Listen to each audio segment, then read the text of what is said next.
ইরানে যুক্তরাষ্ট্রের হামলার জবাব দিতে শুরু করেছে ইরান। উত্তর ইসরায়েলের আকাশে ব্যালিস্টিক মিসাইলের তুমুল বৃষ্টি ছড়িয়েছে তেহরান। ইরান খুব শিগগিরই থামছে না। তেহরানের দাপট হারে হারে টের পাচ্ছে তেল আবিব। ইরান ছুটছে, আক্রমণ করছে। লাগাতার ইরানি হামলা ইসরায়েলি আকাশ প্রতিরক্ষা ব্যবস্থাকে চা কফি খাওয়ার ফুরসতও দিচ্ছে না। হামলার পরে কোন দিকে মোড় নিতে যাচ্ছে এই সংঘাতের গতিপথে নিয়ে আমরা আলোচনা করতে চাই। এবার যুক্তরাষ্ট্রে হামলার ঘোষণা দিল ইরান। তাই হামলার ভয়ে এবার কড়া নিরাপত্তা জারি করল যুক্তরাষ্ট্রের নিউ ইয়র্ক সিটি। প্রেসিডেন্ট এরদোয়ানের ঘোষণা, যুদ্ধ থামাও, না হলে গোটা অঞ্চল পুড়ে ছাই হয়ে যাবে। ইসরায়েলের বিরুদ্ধে মুসলিম বিশ্বকে ঐক্যবদ্ধ হওয়ার ডাক দিল তুরস্ক। তৃতীয় বিশ্বযুদ্ধের দ্বার প্রান্তে পৃথিবী, যে কোনো মুহূর্তে হয়তো এই শঙ্কা এবার সত্যি হতে পারে। সম্মানিত দর্শক, আসসালামু আলাইকুম। নতুন একটি ভিডিওতে আপনাকে স্বাগতম। সকাল হতেই ইসরায়েলে ইরানের মিসাইল বৃষ্টি, প্রতিশোধের তীব্রতা আরো বাড়িয়ে দিয়ে মিসাইলের আঘাতে ইসরায়েলকে লন্ডভন্ড করে দিল ইরান। ইরানের পরমাণু কেন্দ্রে হামলার জেরে যুক্তরাষ্ট্রের পাল্টা হামলার ঘোষণা দিল ইরান। নিউ ইয়র্কে ট্রাম্পের সতর্কতা জারি। ইরানের পারমাণবিক স্থাপনায় মার্কিন হামলায় ক্ষুব্ধ সারা বিশ্ব, আশঙ্কা ভয়াবহ যুদ্ধের। ইরানের পক্ষ নিয়ে ইসরায়েল ও যুক্তরাষ্ট্রকে উড়িয়ে দেওয়ার হুমকি দিলেন এরদোয়ান। যে কোনো মুহূর্তে তৃতীয় বিশ্বযুদ্ধের হুঁশিয়ারি পুতিনের। ইরান ইসরায়েল যুদ্ধের সর্বশেষ আপডেট নিয়ে করা আমাদের আজকের ভিডিওতে অত্যন্ত গুরুত্বপূর্ণ তথ্য শেয়ার করা হয়েছে। দয়া করে ভিডিওটি শুরু থেকে শেষ পর্যন্ত ধৈর্য সহকারে দেখে একটি লাইক দিয়ে সবাইকে বেশি বেশি করে শেয়ার করে দিবেন। সেই সাথে আমাদের ভিডিওটি আপনি বাংলাদেশে কোন জেলায় বসে দেখছেন বা শুনছেন সেটি অবশ্যই কমেন্ট বক্সে কমেন্ট করে জানিয়ে দিতে ভুলবেন না। Iran, the bully of the Middle East, must now make peace. If they do not, future attacks will be far greater. ইসরায়েলের হয়ে ইরানে হামলা চালিয়ে যেন মৌচাকে ঢিল ছুড়ল যুক্তরাষ্ট্র। কারণ এমন হামলায় মোটেই চুপ করে বসে থাকেনি ইরান। এবার যুক্তরাষ্ট্রে হামলার ঘোষণা দিল ইরান। তাই হামলার ভয়ে এবার কড়া নিরাপত্তা জারি করল যুক্তরাষ্ট্রের নিউ ইয়র্ক সিটি। ইরানে যুক্তরাষ্ট্রের সামরিক হামলার পর উদ্বেগ বাড়ছে যুক্তরাষ্ট্রের প্রতিটি শহরে। কারণ ইরানের মিত্র ও প্রভাবশালী গোষ্ঠীগুলো তেহরানের আনুষ্ঠানিক নির্দেশনা না পেলেও নিজেরাই যুক্তরাষ্ট্রের ওপর হামলা চালাতে পারে বলে জানা গেছে। আর এমন পরিস্থিতিতে new York city police department বা এনওয়াইপিডি সতর্কতা হিসেবে শহরের গুরুত্বপূর্ণ এলাকাগুলোতে অতিরিক্ত নিরাপত্তা মোতায়েন করেছে। এক্সেতে এক পোস্টে এনওয়াইপিডি জানায়, ইরানের পরিস্থিতি তারা নিবিড়ভাবে পর্যবেক্ষণ করছে। বাড়তি সতর্কতা হিসেবে নিউ ইয়র্ক শহরের ধর্মীয়, সাংস্কৃতিক এবং কূটনৈতিক স্থাপনাগুলোতে অতিরিক্ত নিরাপত্তা বাহিনী মোতায়েন করা হয়েছে। এছাড়াও প্রায় ৮০ লাখ বাসিন্দার এই শহরে হামলার কোনো ধরনের প্রভাব পড়তে পারে কিনা তা পর্যবেক্ষণ করছে পুলিশ। এদিকে ইরানে যুক্তরাষ্ট্রের হামলা নিয়ে গভীর উদ্বেগ প্রকাশ করেছেন জাতিসংঘের মহাসচিব আন্তোনিও গুতেরেস। এক বিবৃতিতে তিনি বলেছেন, আজ যুক্তরাষ্ট্রের ইরানের বিরুদ্ধে বল প্রয়োগের ঘটনায় আমি গভীরভাবে উদ্বিগ্ন। মধ্যপ্রাচ্য এমনিতেই অস্থির অবস্থায় রয়েছে এবং এটি একটি বিপজ্জনক নতুন মোড় যা আন্তর্জাতিক শান্তি ও নিরাপত্তার সরাসরি হুমকি। ট্রাম্পের এমন হঠাৎ আগ্রাসনে মধ্যপ্রাচ্যে দিন দিন উত্তেজনা বেড়েই চলেছে। ইরানের ওপর তাদের করা হামলার পর পুরো অঞ্চলে এবার যুদ্ধের আশঙ্কা দেখা দিয়েছে। এ অবস্থায় ইরানও কি ট্রাম্পের ওপর পাল্টা প্রতিশোধের পথ বেছে নেবে, এমন প্রশ্ন এখন বিশ্বজুড়ে। দীর্ঘ কূটনৈতিক টানাপোড়েনের পর অবশেষে খোলস ছেড়ে বের হলো যুক্তরাষ্ট্র। বহুদিনের ছায়াযুদ্ধ এবার রূপ নিল সরাসরি সংঘাতে। ইরানের 3টি পরমাণু কেন্দ্র লক্ষ্য করে হামলা চালালো যুক্তরাষ্ট্র। আন্তর্জাতিক বিভিন্ন গণমাধ্যমের সূত্রে জানা গেছে, ইরানের 3 পারমাণবিক স্থাপনায় হামলা করার সময় B-2 বোমারু বিমান ও সাবমেরিন ব্যবহার করেছে যুক্তরাষ্ট্র। এসব স্থাপনার মধ্যে রয়েছে ফর্দো, নাতানস ও ইস্পাহান। তবে ইরান জানিয়েছে, এসব পারমাণবিক স্থাপনায় বিমান হামলায় কিছু অংশ ক্ষতিগ্রস্ত হয়েছে। ইরানের দাবি, যুক্তরাষ্ট্র যে 3টি পারমাণবিক স্থাপনায় হামলার কথা বলছে, আদতে সেখানে এমন কোনো পদার্থ নেই যা তেজস্ক্রিয়তা সৃষ্টি করে। ইরানের পারমাণবিক স্থাপনায় মার্কিন বোমারু বিমানগুলো হামলা চালানোর পর জাতির উদ্দেশ্যে ভাষণ দিয়েছেন যুক্তরাষ্ট্রের প্রেসিডেন্ট ডোনাল্ড ট্রাম্প। মার্কিন প্রেসিডেন্ট বলেন, এই হামলার উদ্দেশ্য ইরানের পারমাণবিক সমৃদ্ধকরণ সক্ষমতা শেষ করে দেওয়া। এ সময় ইরানে হামলাকে অসাধারণ সামরিক সাফল্য বলে মন্তব্য করেন তিনি। And all of the United States military on an operation the likes of which the world has not seen in many, many decades. এদিকে ইরানের পারমাণবিক স্থাপনায় যুক্তরাষ্ট্রের হামলার প্রতিক্রিয়া জানাচ্ছেন বিশ্ব নেতারা। জাতিসংঘ মহাসচিব অ্যান্তোনিও গুতেরেস ইরানে মার্কিন যুক্তরাষ্ট্রের সামরিক হামলার ঘটনায় গভীর উদ্বেগ প্রকাশ করেছেন। তিনি একে মধ্যপ্রাচ্যের জন্য একটি বিপজ্জনক উত্তেজনা হিসেবে বর্ণনা করেছেন এবং সতর্ক করেছেন যে এই সংঘাত খুব দ্রুত নিয়ন্ত্রণের বাইরে চলে যেতে পারে। ইরানে মার্কিন যুক্তরাষ্ট্রের হামলাকে প্রকাশ্য আগ্রাসন আখ্যা দিয়ে নিন্দা জানিয়েছে ফিলিস্তিনের স্বাধীনতাকামী সংগঠন হামাস। এক বিবৃতিতে হামাস বলেছে, এই হামলা আন্তর্জাতিক আইনের সুস্পষ্ট লঙ্ঘন এবং আন্তর্জাতিক শান্তি ও স্থিতিশীলতার জন্য সরাসরি হুমকি। ইরানে মার্কিন হামলার সমালোচনা হচ্ছে যুক্তরাষ্ট্রেও। ইরানে যে হামলা চালানো হয়েছে তা চরমভাবে অসাংবিধানিক বলে মন্তব্য করেছেন ডেমোক্রেট দলীয় মার্কিন সিনেটর বার্নি স্যান্ডার্স। স্যান্ডার্সের মতে কেবল মার্কিন কংগ্রেসেরই এই দেশকে যুদ্ধে পাঠানোর ক্ষমতা আছে, প্রেসিডেন্টের সেই অধিকার নেই।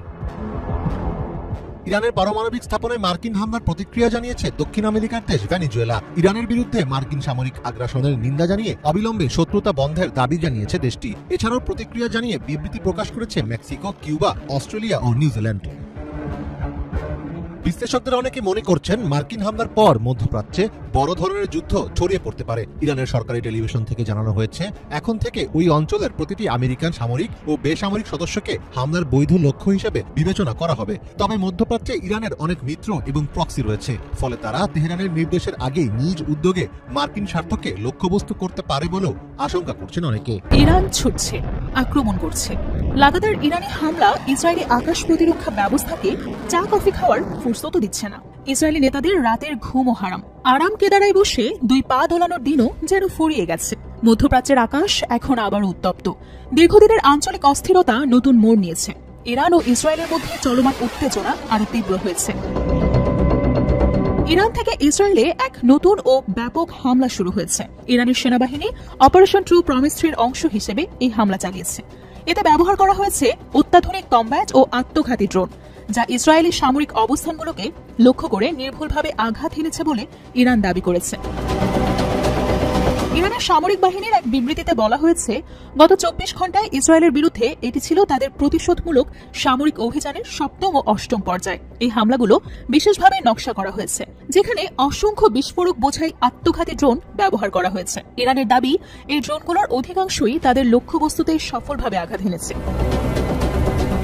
ইরানের সামরিক বাহিনী এই হামলাকে শত্রুর অব্যাহত আগ্রাসনের বিরুদ্ধে একটি কঠোর জবাব হিসেবে বর্ণনা করেছে। তাদের অভিযোগ, ইসরায়েল ধারাবাহিকভাবে ইরানের বেসামরিক লক্ষ্যবস্তু যেমন হাসপাতাল এবং অ্যাম্বুলেন্সের উপর অবৈধ হামলা চালিয়ে যাচ্ছে। এই আগ্রাসনের সূত্রপাত গত শুক্রবার থেকে। সেদিন অতর্কিত হামলা ইসরায়েল ইরানের শীর্ষ সামরিক কমান্ডার, বিজ্ঞানী, বিশ্ববিদ্যালয়ের অধ্যাপক, সাংবাদিক, ক্রীড়াবিদ এবং অন্যান্য গুরুত্বপূর্ণ ব্যক্তিদের হত্যা করে। ইরানের সশস্ত্র বাহিনী এখন পর্যন্ত ইসরায়েলের বিরুদ্ধে ক্ষেপণাস্ত্র ও ড্রোন হামলার 18টি সমন্বিত পর্যায় সম্পন্ন করেছে। এতে ইসরায়েলের কৌশলগত লক্ষ্যবস্তুতে মারাত্মক আঘাত হানার দাবি করেছে তেহরান। এছাড়াও ইরানের সেনাবাহিনী ইসরায়েলের বিরুদ্ধে 8টি পৃথক ড্রোন অভিযান চালিয়েছে। ইরানের Islamic revolution guards core IRGC এর মুখপাত্র এক বিবৃতিতে জানিয়েছে, তারা পুরো অভিযানে শাহেদ 136 মডেলের আত্মঘাতী ড্রোনের সাথে কঠিন ও তরল জ্বালানির ক্ষেপণাস্ত্র ব্যবহার করেছে। তাদের দাবি, এই ড্রোন ও ক্ষেপণাস্ত্রগুলো পূর্ব নির্ধারিত লক্ষ্যবস্তুকে সফলভাবে আঘাত হেনেছে। IRGC আরও জানিয়েছে যে শাহেদ 136 ড্রোনের বেশ কয়েকটি স্কোয়াড্রন ইসরায়েলের আকাশসীমায় একটানা মিশন পরিচালনা করেছে। ফলে ইসরায়েলের সবচেয়ে উন্নত বিমান প্রতিরক্ষা ব্যবস্থাগুলো এগুলোকে আটকাতে ব্যর্থ হয়েছে। এই হামলা মধ্যপ্রাচ্যের পরিস্থিতিকে আরো অস্থিতিশীল করে তুলেছে। একটি বৃহত্তর সংঘাতের আশঙ্কাও ক্রমাগত বাড়ছে। একদিকে ইসরায়েলের নিরাপত্তা নিয়ে উদ্বেগ, অন্যদিকে ইরানের প্রতিশোধমূলক পদক্ষেপ। এই দুইয়ের মাঝখানে দাঁড়িয়ে বিশ্ব এখন মধ্যপ্রাচ্যের ভবিষ্যতের দিকেই তাকিয়ে আছে। ইরানের পক্ষ থেকে বলা হয়েছে, যদি তৃতীয় কোনো শক্তি এই যুদ্ধে জড়িত হয়, তা নিশ্চিতভাবে ইসরায়েলের জন্য নরক পরিণতি ডেকে আনবে। এর পাশাপাশি মধ্যপ্রাচ্যে এই যুদ্ধ ছড়িয়ে পড়বে। ইভেন যেই মিত্ররা ইসরায়েলকে ইরানের বিরুদ্ধে হামলা চালানোর জন্য ক্ষেপণাস্ত্র অথবা যুদ্ধ বিমান অথবা যে কোনো সামরিক সরঞ্জাম দিয়ে সহযোগিতা করবে, তাদের কোনো স্থাপনা, তাদের কোনো ঘাঁটি যদি মধ্যপ্রাচ্যের কোনো দেশে থাকে, তাহলে ইরানের পরবর্তী টার্গেট হবে সেই দেশের সেই সামরিক স্থাপনাগুলো।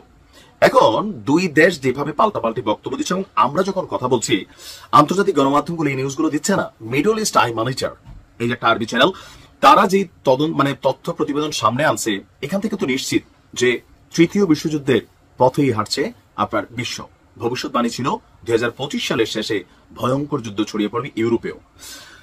দর্শক, আপনার ইরানের হামলায় ইসরায়েলের প্রতিরক্ষা ক্ষেপণাস্ত্রের অবস্থা খুবই বাজে অবস্থা। আমরা বলছিলাম যে ইরানের পতাকা ফাঁদে তাদের যে আকাশ প্রতিরক্ষা সিস্টেম, সেটা অনেকটা ব্যর্থ হয়ে গেছে। ইভেন মেশিনারির সংকট আছে। এর মাঝখানে ইরানের প্রতিনিয়ত হামলায় ইসরায়েল ব্যাপক ক্ষয়ক্ষতির শিকার হচ্ছে। এই অবস্থায় মিত্রদের কাছ থেকে অস্ত্রশস্ত্র সহযোগিতা চেয়েছিল ইসরায়েল। ইসরায়েলের আয়রন ডোম এবং আকাশ প্রতিরক্ষাকে আরো শক্তিশালী করার জন্য এবার মিত্র রাষ্ট্র যুক্তরাষ্ট্র এবং জার্মানি থেকে বড় ধরনের সামরিক সরঞ্জামের এক চালান নেমেছে। প্রায় একটা দুইটা না, 1 ডজন চালান এসেছে ইসরায়েলে। মিডল ইস্ট মনিটরের এক প্রতিবেদনে বলা হয়েছে যে ইরানের সঙ্গে চলমান সংঘাতের মধ্যে যুক্তরাষ্ট্র এবং জার্মানি থেকে 14টি কার্গো বিমান, বিশাল বিশাল, এই বিমান ভর্তি করে আপনার সামরিক সহযোগিতা পাঠিয়েছে জার্মানি এবং যুক্তরাষ্ট্র। ইসরায়েলের প্রতিরক্ষা মন্ত্রণালয় এক বার্তায় এই তথ্য নিশ্চিত করেছে। এসব বিমান সামরিক সরঞ্জাম এবং রসদ বহন করে নিয়ে আসছে, যা ইসরায়েলের সেনাবাহিনীর অপারেশনাল প্রস্তুতিকে জোরদারে সহায়তা করবে। এই চালানটি 13 জুন থেকে ইরানের বিরুদ্ধে যে সামরিক অভিযান চালাচ্ছে ইসরায়েল, সেই অভিযানকে আকাশ এবং সমুদ্রপথে সহায়তা করার জন্য পাঠানো হয়েছে। বলা হয়েছে যে আপনার এ পর্যন্ত আপনি দেখেন 2023 সালের 7 অক্টোবর থেকে 25 জুন, 2 বছরের কাছাকাছি 800রও বেশি কার্গো বিমান পাঠিয়েছে এই রাষ্ট্রগুলো। এখন এই সিচুয়েশনের মধ্যে ইরানের যে বার্তা বা তাদের এই বার্তা, আপনি দেখেন দুইটা রাষ্ট্র, কোন দুইটা রাষ্ট্র যারা রাশিয়ার বিরুদ্ধে খুবই অ্যাক্টিভ, এবং কি এই ইরান ইসরায়েল যুদ্ধে জার্মানির যে বক্তব্য ছিল যে নোংরা কাজটা আমরা করতাম না, সেটা ইসরায়েল করে দিচ্ছে, সো আমাদের উচিত ইসরায়েলকে সহযোগিতা করা। আবার G7 এর যে বৈঠক হয়েছে সেখানেও তারা একমত হয়েছে ইসরায়েলকে সহযোগিতা করবে। তো সহযোগিতা তারা পাঠাচ্ছে। এখন এই যে পাঠাচ্ছে, আগে পাঠাইছে, পার্থক্য আছে। এই তথ্য গণমাধ্যমে আসার পর ইরানের প্রেসিডেন্ট মাসুদ পেজেশকিয়ান তিনি কড়া বার্তায় হুঁশিয়ারি দিয়েছেন এই রাষ্ট্রগুলোকে। ইভেন বলছেন যে এবারের বিষয়টা ভিন্নভাবে নিয়েছে ইরান। আর অলরেডি আমরাও গেল নিউজ করি হয়তো 5-6 বছর, বাট এই যুদ্ধগুলোর যে আপডেটগুলো টেলিভিশনে গণমাধ্যমে দেখছি, এরকম কিন্তু পাল্টাপাল্টি লম্বা সময় যুদ্ধ হয় না। এবং ইরান যতটা এখন অ্যাডভান্টেজ পাইতেছে বা যে জায়গাটা আছে, এরকম দৃশ্য কিন্তু আর আগে আমরা কখনো দেখি নাই। তবে পরিস্থিতি যেভাবে ধারণ করছে, চীন যুক্তরাষ্ট্রকে আগুনে ঘি না ঢালার জন্য সতর্কতা করেছে। রাশিয়া বলছে যে রাশিয়ার এখানে স্বার্থ আছে, যদি ইরানে বড় কোনো অভিযান হয় তাহলে রাশিয়া ইরানের পাশে দাঁড়াবে। তার মানে একটা বিশ্বযুদ্ধের দিকে ধাবিত হচ্ছে এই যুদ্ধ। এদিকে ইরানে মার্কিন হামলা নিন্দার ডেমোক্রেট আইন প্রণেতাদের। যুক্তরাষ্ট্রের সাম্প্রতিক হামলার পর মধ্যপ্রাচ্যে উত্তেজনা আরও বেড়েছে। ইরান ও ইসরায়েলের মধ্যে চলমান সংঘাত আরও তীব্র রূপ নিয়েছে। পাল্টাপাল্টি হামলার ঘটনায় আঞ্চলিক নিরাপত্তা পরিস্থিতি নিয়ে উদ্বেগ তৈরি হয়েছে আন্তর্জাতিক মহলে। সর্বশেষ পাওয়া তথ্যে জানা গেছে ইরান ইসরায়েলের বেন গুরিয়ন আন্তর্জাতিক বিমানবন্দর সহ কয়েকটি গুরুত্বপূর্ণ স্থাপনায় হামলা চালিয়েছে। এসব হামলা ছিল লক্ষ্যভিত্তিক এবং ক্ষেপণাস্ত্র ও ড্রোনের মাধ্যমে পরিচালিত হয়েছে বলে ধারণা করা হচ্ছে। এর আগে ইসরায়েলের সেনাবাহিনী জানিয়েছে তারা পশ্চিম তীরে কয়েকটি সামরিক লক্ষ্যবস্তুতে নতুন করে বিমান হামলা চালিয়েছে। এই হামলাগুলোর মাধ্যমে ইরানের প্রতিরক্ষা কাঠামো দুর্বল করার চেষ্টা করা হচ্ছে বলে জানায় তেল আবিব। এই পরিস্থিতিতে কূটনৈতিক অঙ্গনে প্রতিক্রিয়া দেখা দিয়েছে। যুক্তরাষ্ট্রের অভ্যন্তরে বিভক্তি সৃষ্টি হয়েছে। ইরানে যুক্তরাষ্ট্রের আকস্মিক হামলায় মিশ্র প্রতিক্রিয়া দেখিয়েছেন দেশটির রাজনীতিকরা।